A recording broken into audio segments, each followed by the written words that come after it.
Hello, good morning, guys. This is Sambha Kumar from Aditya Classes. We are doing the remaining part of chapter Outcome of Democracy. Starting का इस chapter में हम लोगों ने देख लिया था कि डेमोक्रेसी को हम लोग कैसे एक्सेस कर सकते हैं और डेमोक्रेसी क्यों अच्छा है। तो यहाँ पे इक्वालिटी अमंग सिटीजन मिल सकता है, क्योंकि पहले के जहाँ जब कॉन्स्टिट्यूशन नहीं था, जब डेमोक्रेटिक गवर्नमेंट नहीं रहता था, तो उस समय हम लोग को इक्वल राइट्स नहीं मिला करते थे। जैसे उसका हज़ारों एग्जाम्पल है, जैसे अनटचेबिलिटी को हटाया गया कॉन्स्टिट्यूशन आने के बाद, डेमोक्रेटिक गवर्नमेंट बनने के बाद। अब 10th क्लास में तो फ्रेंच रेवोल्यूशन से और जो भी यूरोप में जितने भी टाइप के इंसिडेंट्स हुए हैं, जो भी रेवोल्यूशनरी एक्टिविटीज़ हुए हैं, वहाँ पे कॉन्स्टिट्यूशन और राइट्स को ही लेके पूरा का पूरा रेवोल्यूशन हुआ है। ठीक है, तो यहाँ पे देखना है हम लोग को कि भाई जो डेमोक्रेटिक गवर्नमेंट बनेगा, और तो सिटीजन उससे क्या डिमांड करना चाहते हैं, सिटीजन उनसे चाहते क्या है एग्जैक्टली में। ठीक है, तो सिटीजन उनसे चाहते हैं अकाउंटेबल रहे, रिस्पॉन्सिव रहे और लेजिटिमेट रहे। पिछले क्लास में हम लोगों ने यहीं पे छोड़ा था जहाँ तक हमको याद है, तो यहीं से हम लोग क्या करेंगे, इस क्लास में स्टार्ट करेंगे। ठीक, चलिए आगे बढ़ते हैं हम। अब पहले तीनों वर्ड का मतलब समझते हैं। देखिए, सबसे पहले है अकाउंटेबल होना, ठीक है, दूसरा है रिस्पॉन्सिव होना, और तीसरा क्या है, लेजिटिमेट होना। ठीक है, अकाउंटेबल होना मतलब जवाबदेही देना अकाउंटेबल होना। जैसे मान लीजिए, सिंपल सी बात है, हम लोग अपने गवर्नमेंट को इलेक्ट करके भेजे हुए हैं। ठीक है, तो कोई भी पॉलिसी अगर निगेटिव पर्सपेक्टिव में जाती है, अगर कोई उसका कंसिक्वेंस निगेटिव पड़ता है लोगों पे, तो जो जनता के लिए सरकार को क्या होना पड़ेगा, अकाउंटेबल रहना पड़ेगा। तो सिंपली बात है, जनता के लिए नहीं तो कहाँ पे अकाउंटेबल होना पड़ा, जनता से आके माफ़ी तो मांगेंगे नहीं सरकार। तो जनता क्या की है, सिंपली सिंपली अगर हम अपने पार्लियामेंट का बात करें, हमारे पार्लियामेंट में 543 सीट्स हैं जो कि ऑक्यूपाइड हैं। ऐसे तो 550 होते हैं, लेकिन अभी जो ऑक्यूपाइड सीट है वो कितने हैं, 543 है। तो 543 सीट में जो गवर्नमेंट बनाएगी उसका क्या होना चाहिए, 50% +1 होना चाहिए, मतलब 272 सीट्स होना चाहिए यहाँ पे, 50% +1। तो इसका तो गवर्नमेंट बन गया। जो बाकी के लोग बचेंगे वो तो अपोजिशन में रहेंगे ना, वो भी तो किसी लोगों को द्वारा चुन के भेजे गए हैं, तो रोल ऑफ अपोजिशन भी यहाँ पे आ जाएगा।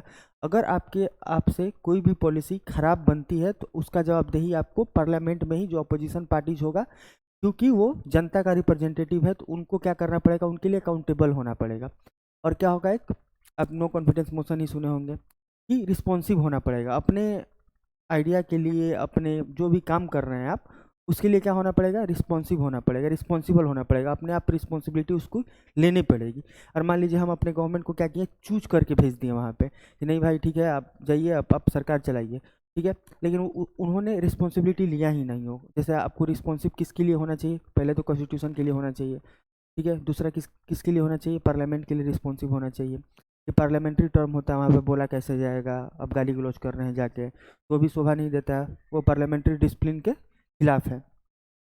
तो रिस्पॉन्सिबिलिटी आपको दी गई है देश चलाने के लिए, तो रिस्पॉन्सिबिलिटी आप उसको पहले उठाइए, रिस्पॉन्सिव होइए देश के लिए, एकदम जागरूक नागरिक की तरह, अवेयर्ड पीपल की तरह क्या कीजिए, आप देश को सर्व कीजिए। अगर आपसे कुछ भी खराब, कोई भी खराब होगा, कोई भी पॉलिसी का निगेटिव कॉन्सिक्वेंस लोगों पर पड़ेगा, देश पे पड़ेगा, देश के सोवर्निटी पे पड़ेगा, ठीक है, तो आप उसके लिए क्या करेंगे, जवाबदेही होंगे। आपको या तो कुछ ना कुछ जवाब देना पड़ेगा, या तो रिजाइन देना पड़ेगा। तो उसके लिए जो पार्लियामेंट में बहुत सारे प्रोसीजर होते हैं, उसमें एक नो कॉन्फिडेंस मोशन भी है। ठीक है, जैसे आप और आपके काउंसिल ऑफ मिनिस्टर, कोई भी जो सरकार चला रहा है, जो सरकार में एग्जीक्यूटिव हो, ठीक है, और उसके खिलाफ कुछ भी रॉन्ग साबित होता है, या तो अनकॉन्स्टिट्यूशनल काम करे, या किसी तरीके के करप्ट एक्टिविटी में वो क्या है, इंडल्ज्ड है, उस केस में क्या होगा, पूरे के पूरे जो लोग होते हैं उनको क्या करना पड़ेगा, पूरे के पूरे कैबिनेट को रिजाइन करना पड़ेगा, फिर से नया गवर्नमेंट बनाना पड़ेगा। तो ये रिस्पॉन्सिबिलिटी का एग्जैक्ट मीनिंग होता है। लेजिटिमेट होना मतलब क्या होता है, जायज़ होना। जैसे एक केस हमको याद आ रहा है अभी, जो इंदिरा गांधी केस में हुआ था, जब नेशनल इमरजेंसी लगाया गया था। ठीक है, देश में बहुत बार नेशनल इमरजेंसी लगाया गया था, लेकिन ये क्या था, इंटरनल बेसिस पे था, इंटरनल एग्रेशन के बेसिस पे। और सब तो मान लो इंडो चाइना युद्ध हुआ 1962 में। ठीक है, फिर इंडो पाक युद्ध हुआ, तो उस समय तो इमरजेंसी लगना लाजमी है कि एक्सटर्नल एग्रेशन हो रहा है भाई, अब नेशनल इमरजेंसी लगा दो। लेकिन इंटरनल एग्रेशन क्या होता है, कि जब इंदिरा गांधी चुनाव गई, तो इलाहाबाद हाई कोर्ट ने, जब उन्होंने एक वर्डिक्ट दिया, वर्डिक्ट में कहा कि आपने जो इलेक्शन जीता हुआ है वो गलत तरीके से जीता हुआ है, कृपया करके आप रिजाइन दीजिए, आप गवर्नमेंट फॉर्म नहीं कर सकती हैं।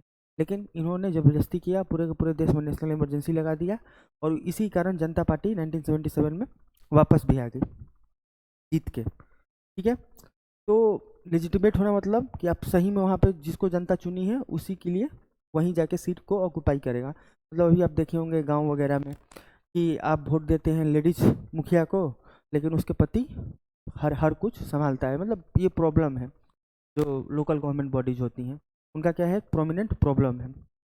इस केस में क्या किया जाएगा, इस केस में मतलब जो गवर्नमेंट फॉर्म हुआ है, जो भी लोकल लेवल गवर्नमेंट है, वो क्या है, लेजिटिमेट नहीं है। तो यही होता है अकाउंटेबल होना, रिस्पॉन्सिबल होना और लेजिटिमेट होने का एग्जैक्ट मतलब। ठीक है, तो अब देखते हैं कि क्या क्या बुक में दिया हुआ है। ठीक है, पूरा का पूरा मतलब इसी से हमको रिलेट करके देखना है। People have right to choose their rulers and they have control over their rulers. Citizen can participate in decision making through their representative. ठीक है, thus democracy produce a government that is accountable to the citizen. ठीक है, and responsive to the needs and expectation of the citizen. ठीक है, ये वाला clear हो गया। क्योंकि जो सिटीजन होता है वही क्या करता है, इलेक्ट करता है, इलेक्ट करके अपने रिप्रेजेंटेटिव को भेजता है। वही रिप्रेजेंटेटिव क्या करेगा, पूरा का पूरा मतलब जो भी लेजिस्लेशन मेकिंग होता है, एग्जीक्यूशन होता है लॉस का, उसके लिए रिस्पॉन्सिबल होगा। अगर आप जनता के लिए अकाउंटेबल रिस्पॉन्सिबल नहीं हो तो जगह आपके अंदर डर तो रहेगा ना कि अगली बार मेरी सरकार गिर जाएगी। तो सिंपल सिंपल यही बात है। Democracy ensure that decision making is based on the norms and procedure. ठीक है, जो कॉन्स्टिट्यूशन में डिसीजन मेकिंग का जो भी नॉर्म्स एंड प्रोसीजर होगा उसी के हिसाब से डिसीजन मेकिंग होगा। जैसे बिल इंट्रोड्यूस होगा तो सबसे पहले फर्स्ट हाउस में इंट्रोड्यूस होगा, उसके बाद सेकंड हाउस में इंट्रोड्यूस होगा, फिर प्रेसिडेंट का एसेंट होगा। तो इस तरीके से जो भी प्रोसीजर कॉन्स्टिट्यूशन में लिखा होगा उसी के अकॉर्डिंग ही बिल बनेगा। A citizen who wants to know the decision was taken through the correct procedure can find out this information. Citizen can take part in the decision making whenever they want. ठीक है, a democratic government is the people owns government, people wish to be ruled by the representative elected by them। ठीक है, simple से बात है। Representative democracy किसको बोलते हैं, जहाँ पे 130 करोड़ लोग इलेक्शन करके जाके पार्लियामेंट में बैठ नहीं सकते, बहुत ज़्यादा हो हल्ला होने लगेगा। तो अपने रिप्रेजेंटेटिव को भेज दें, उसके लिए एक कॉन्स्टिट्यूएंट असेंबली बनाई गई रहती है, कॉन्स्टिट्यूएंसी बनाई गई रहती है, सॉरी। उस कॉन्स्टिट्यूएंसी से एक रिप्रेजेंटेटिव जाएगा, आपको रिप्रेजेंट करेगा और आपके लिए क्या लॉ सही होना चाहिए क्या नहीं होना चाहिए उसके लिए वो वहाँ पे वोट करेगा। मतलब आप लोग 1 लाख वोटर थे, 1 लाख वोटर मिलके एक वोटर को चूज किए, वहीं वोटर जाके फिर कोई भी लेजिस्लेशन होगा उसके लिए वोट हाँ या ना कर सकता है। अब उसके डिस्क्रिप्शन पे प्रॉपरली ये डिपेंड करता है। ठीक, समझ में आ गया। अभी देखना है, अभी हम लोग को एक चार्ट देखना है। ठीक है, चार्ट देखना है। उस चार्ट में लिखा गया है कि सिंपल सिंपल सी बात है भाई, कि जो लोग भाई अभी हमसे बोला गया कि हम कितना अपने राइट्स के लिए अवेयर हैं। तो अगर हम अपने राइट्स के लिए अवेयर नहीं है तो अच्छे रिप्रेजेंटेटिव को नहीं चुन के भेज पाएंगे। तो डेमोक्रेटिक गवर्नमेंट का एक कोई लूप होल भी है, वहीं देखना है कि कुछ कुछ मैटर में, जैसे इकोनॉमिक मैटर में, कोई कोई आप डिक्टेटर कंट्री भी देखिएगा तो आपसे आगे होगा। तो क्या सही है क्या सही नहीं है उसको क्या करना है, एनालाइज करना है। ये प्रॉपर आपके डिस्क्रिप्शन पे डिपेंड करता है कि आप क्या सोचते हैं। ठीक, आगे जाके एक चार्ट देखते हैं हम लोग। ठीक है, ये चार्ट हमको लग रहा है कि थोड़ा बहुत धुंधला आ रहा होगा, कोशिश कीजिएगा देखने के लिए। इसका रेजोल्यूशन थोड़ा लो होगा, तो अगली बार ध्यान रखेंगे कि हम कि जो भी पीडीएफ बनाए उसमें रेजोल्यूशन थोड़ा हाई हो। ठीक, यहाँ पे कुछ कुछ पॉइंट दिया हुआ है। Democracy is preferred over the dictatorship everywhere except Pakistan. ठीक है, डेमोक्रेसी पाकिस्तान छोड़ के कहीं भी लोगों से पूछा गया आप डेमोक्रेसी चाहते हैं कि डिक्टेटरशिप चाहते हैं। ठीक है, तो वहाँ पे लोगों ने बोला कि हम डेमोक्रेसी चाहते हैं एक्सेप्ट पाकिस्तान। ठीक है, वो देखेंगे कैसे। देखिए जैसे यहाँ पे है,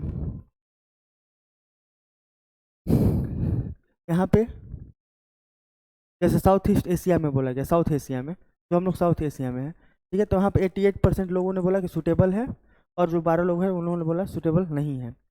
जैसे आप लोगों ने देखा यहाँ पे बांग्लादेश में, यहाँ पे 83 लोगों ने बोला सूटेबल है, 93 है 83 हमको भी समझ में नहीं आ रहा है, तो थोड़ा सा छोटा करके कोशिश करते हैं।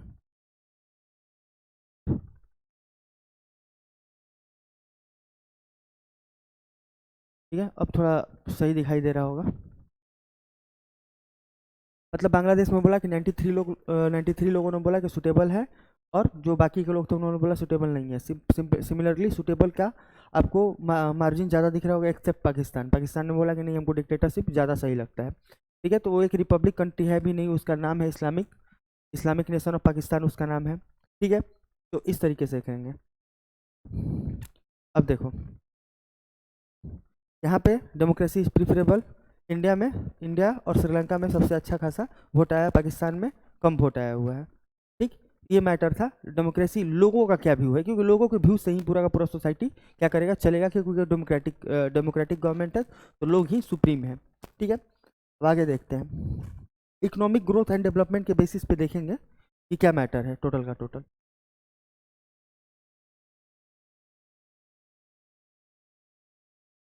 ये तो दिख रहा होगा, सिंपल सी बात है। Economic development depends on the several factor. ठीक है, the country population size, country का एक पॉपुलेशन साइज भी हो सकता है, ग्लोबल सिचुएशन भी हो सकता है, कोऑपरेशन फ्रॉम अदर कंट्रीज भी हो सकता है, इकोनॉमिक प्रायोरिटीज भी हो सकता है adopted by the country etcetera. ठीक है, there is a significant difference in the rate of economic growth between the countries under the dictatorship and democracy, so the democracy is preferred as it has several positive outcomes। ठीक है, हम लोग को बताया जा रहा है कि हम लोग का डेमोक्रेटिक गवर्नमेंट, जो गवर्नमेंट है, डेमोक्रेसी पूरा का पूरा सोसाइटल व्यू पे डेमोक्रेसी को हम लोग एक्सेप्ट करते हैं, तो क्यों है। तो ये बताया गया कि इकोनॉमिक पर्सपेक्टिव से देखें तो मल्टीपल फैक्टर्स हो सकते हैं। ठीक है, ऐसा हो सकता है कि हम अभी डेमोक्रेटिक गवर्नमेंट है और हमारा इकोनॉमिक खराब हो, तो एक डेमोक्रेटिक गवर्नमेंट को हम लोग क्या कर सकते हैं, ब्लेम नहीं कर सकते हैं। इसमें बहुत सारा चीज़ हो सकता है, जैसे कोऑपरेशन फ्रॉम अदर कंट्रीज भी एक, ग्लोबल सिनेरियो भी मालूम है, ग्लोबल सिनेरियो किस तरीके से इम्पैक्ट करता है उस पर भी हम लोग बहुत अच्छे तरीके से बात करेंगे। ठीक है, और क्या क्या लिखा हुआ है यहाँ पे, जैसे कंट्री का पॉपुलेशन साइज भी डिपेंड करेगा इकोनॉमी के लिए। जैसे हम लोग जैसे अभी मान लीजिए हम लोग fourth largest economy in the world है। ठीक है, fourth largest economy in the world में हम होंगे, तो मान लीजिए अमेरिका क्या है, टॉप मोस्ट इकोनॉमी है, सबसे ज़्यादा पैसा उसी, सबसे ज़्यादा जीडीपी उसी के पास है, तो हमारा फोर्थ है। लेकिन हमारे पास हमारा जो पॉपुलेशन साइज है वो 130 करोड़ का पॉपुलेशन साइज अप्रॉक्सीमेट, या उससे ज़्यादा। ठीक है, लेकिन वहाँ पे 20 करोड़ ही लोग हैं, 20 से 22 करोड़ लोग ही हैं, तो वो लोग तो ज़्यादा अमीर हुए ना। जब जीडीपी का शेयर पर कैपिटा इनकम निकाला जाएगा, जीडीपी का शेयर को डिवाइड कर लीजिएगा टोटल पॉपुलेशन साइज से, तो पर कैपिटा इनकम आ जाता है। तो पर कैपिटा इनकम निकाला जाएगा तो हमारा बहुत कम आएगा, उनका बहुत ज़्यादा आएगा, क्योंकि उनके 20 करोड़ लोग मिल के ही उतना ज़्यादा प्रोड्यूस कर रहे हैं, हमारे 130 करोड़ लोग मिल के ही उतना प्रोड्यूस नहीं कर पा रहे हैं। सिंपल सी बात है। इकोनॉमिक प्रायोरिटीज हो सकता है, मतलब जैसे सोशलिज्म हो गया, कम्युनलिज्म हो गया, कैपिटलिज्म हो गया, इन ये जो टॉपिक है इसको बहुत अच्छे तरीके से कवर किया जाएगा। तो stay tune with Aditya classes. हम लोग मिलते हैं नए क्लास में इसी टॉपिक के साथ और बेटर कंसेप्चुअल क्लैरिटी के साथ। Thank you so much.